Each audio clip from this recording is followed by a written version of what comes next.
শেরপুরে নোকাই নদী খননের অভাবে জলাবদ্ধতায় নষ্ট হচ্ছে শত শত একর জমির ধান। বিস্তারিত জানাচ্ছিলেন মোহাম্মদ আনোয়ার হোসেন শেরপুর থেকে। অভিযান নিউজ টিভির সাথে আছে আমি সাদে আরফিন ভাবনা। শেরপুর সদর উপজেলার বাজিতখিলা ইউনিয়নে নোকাই নদী দীর্ঘদিন খনন না হওয়ায় তীব্র জলাবদ্ধতার সৃষ্টি হয়েছে। নদীর নাব্যতা কমে যাওয়ায় পানি নিষ্কাশন ব্যাহত হচ্ছে, ফলে শত শত একর ফসলি জমির ধান নষ্ট হয়ে চরম ক্ষতির মুখে পড়েছেন কৃষকরা। স্থানীয়দের অভিযোগ, নদীটি পল্লী পড়ে ভরাট হয়ে যাওয়ায় বাজিতখিলা ও আশপাশের এলাকার কৃষি জমিতে বৃষ্টির পানি জমে থাকে। এতে প্রতি বছরই ফসলের ব্যাপক ক্ষতি হচ্ছে।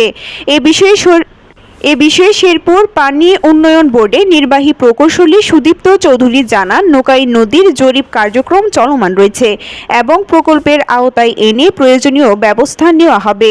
স্থানীয়দের দাবি, কৃষি ও জনজীবন রক্ষায় দ্রুত নোকাই নদী পুনর্খননের উদ্যোগ গ্রহণ করা হোক। এখানে একটা বিশাল খাল রয়েছে। এটা দীর্ঘদিন যাবৎ খাল এক সময় খনন করা হয়েছিল। ইতিমধ্যেই প্রায় 15 হতে 20 বছর পূর্বে খনন হয়েছিল। তার মধ্যে এতদিনে সে পারের মাটি যে খালটা ভরাট হয়ে যায়, কিন্তু এই খালের দুপাশে একটা তিলকুড়ি বিল আর একটা বড়িয়ার বিল। এখানে যে আমাদের বিশাল প্রায় 600 একর জমি ভূমি, আমরা এখানে আমন ধান এবং এই ধানের ইরিগেশন চাষ করি। কিন্তু দুঃখজনক ভাবে যে বলতে হয়, এই খালের সেই বিলে পানি যখন জমা হয়, এই খাল দিয়ে পানি নিষ্কাশনের কোনো ব্যবস্থা নাই। ইতিমধ্যে খালটা ভরাট হয়ে গিয়েছে। যেন অনতি বিলম্বে ইনশাআল্লাহ আমাদের খালটা অতি তাড়াতাড়ি খনন হয়ে যায়। এতে শত শত কৃষক ইনশাআল্লাহ আমাদের সেই বিলের সাথে রক্ষা পাবে, তারা ফসল গড়ে তুলতে পারবে। বছরে একবার আবাদ করি, কিন্তু আবাদ নিয়ে আইতে পারি না, আর তো আমন ধান করতেই পারি না, হাবুডুবু খাইতে খাইতে মরি। কিন্তু আমরা কি একটা অসহায় হয়েছি।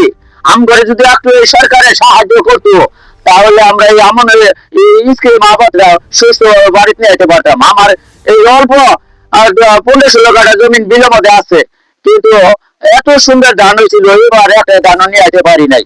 আমাদের এই খাল্লা খনন করলা 700 ফুট জমি আর কি আপাতত সুবিধা হবো, যার ফলে আমরা আমন ধান করতে পারি না। স্কিম খুব কষ্ট হবো, যার ফলে খুব কষ্ট আছে আমরা। এটা সরকারের সঙ্গে আবেদন যে খালগুলো খনন করে। এই নোকাই নদী, এটা বিশাল নদী আছে, এখন পানি আটকা পড়ে, পানি যাওয়া যায় না।